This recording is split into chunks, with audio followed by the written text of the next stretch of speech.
Good late afternoon, early evening, ladies and gentlemen. This is Lounging with Lisa, the video series that has me lounging while coming at you with thoughts of the day.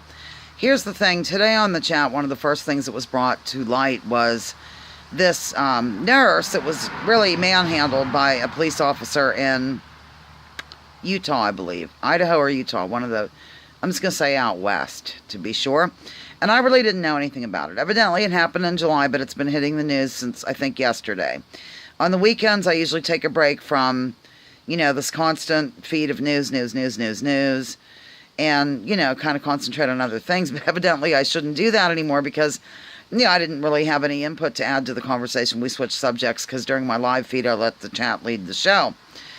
So I just now caught up with it. I saw a clip on Jimmy Dore. Maybe I'll link you to it. I'll put it in the comment section.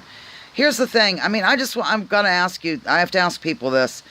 It seems like a certain segment of society has always been against a police state. They've always been concerned about martial law. They've always been concerned about the overreach of the police, the militarization of the police, the way the police brutalize people. And, I'm not going to give a qualifier like, oh, not all cops are bad or whatever. I think you know me by now. I'm a grown woman. I don't have to qualify every GD statement by defending the cops. So, to save your outrage, your manufactured outrage for another person. At any rate, it's unbelievable, ladies and gentlemen. This is what I want to know from that certain segment of society, because it was generally that segment of society, from what I've noticed, that really thought Donald Trump was going to change things. Why did you think that? First of all, he made no bones about how much he was madly in love with the police, with every step he took. The Fraternal Order of Police, they backed him in the almost very beginning. He's very authoritarian, ladies and gentlemen. And you know that I spend like 1% of my time even mentioning Donald Trump, because I think he's overdone in the media. He's hated for reasons that are absurd. And then he's hated for other reasons that are, that are legitimate. But it just seems like everything the man does is hated. And I don't fly that way. I try to see some good in people, and I try to be diplomatic about it and hold him to the same standards that I would hold Obama, who also did absolutely nothing for police and citizen dialogue, so to speak. Did nothing for them, not a thing, not one thing. So I'm just wondering how you feel about now that Donald Trump, those who voted for him, those who thought he was going to change, or, this, that, of course, I don't want to get off where I sound like I'm shaming people for voting for Trump. I totally understand why you did it. I'm wondering, now that it's pretty much out in the open, what Jefferson Beauregard Sessions III wants to do in terms of increasing the civil asset forfeiture, where they can literally take your property when you haven't even been charged with a crime and you'll never see it again, and all these other things that Jefferson Beauregard Sessions III wants to do in terms of going after peaceful marijuana people or even medical marijuana. How do you feel about it? Are you a little upset about this? That once again we have a president madly in love with the police. It's also my understanding that he's going to be evidently President Obama. I'm not clear on this. I'm sure that you will fill me in as to what I'm getting wrong. President Obama had some measures in place so that the police would no longer be getting these surplus military items. There are some police departments that have actual tanks. This is insane. And so I'm wondering, then Donald Trump wants to overturn that eventually. He might have already. Anything that Obama did, he wants to overturn. That's just plain and simple. If you can't see that, then I don't know what to say.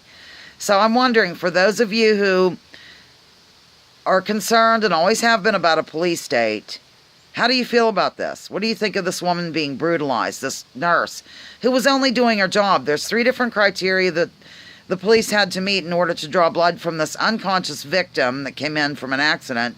None of the criteria was met, I think. I don't know, whatever. Nicholas, you can correct my grammar later. So they decided we're just going to manhandle her.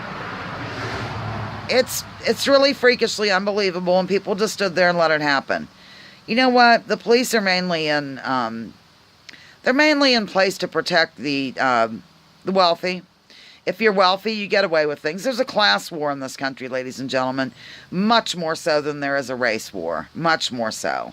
You have police officers put in place to protect the very wealthy, to protect corporations, and to hell with everybody else.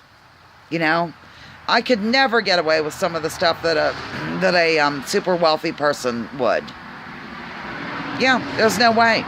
Look at the Dakota Access Pipeline protests, ladies and gentlemen. Look at how those oil police brutalized the natives. Unbelievable. And that's just a small sample of what goes on all over the world. Either our military is protecting the corporations, or we have police at home doing it. So, just want to know what you, how you feel about this. I noticed something else too. I wrote a column about this a long time ago. It seemed like that same segment of society that was always in a panic over the police presence is too much. We're sick of seeing police all the time. I hear it all the time in my town. We have a 24/7 police department. Now, mind you, it is a resort town, but a lot of businesses have been complaining about it. That, you know, they don't get anybody that'll even have one cocktail or something. So, yeah, roadblocks, which I think, you know, even though I think the Constitution said they're okay, I just don't think that's right, just to be pulled over, just a roadblock or whatever, where you have to, anybody going through has to show their stuff, has to prove they're sober.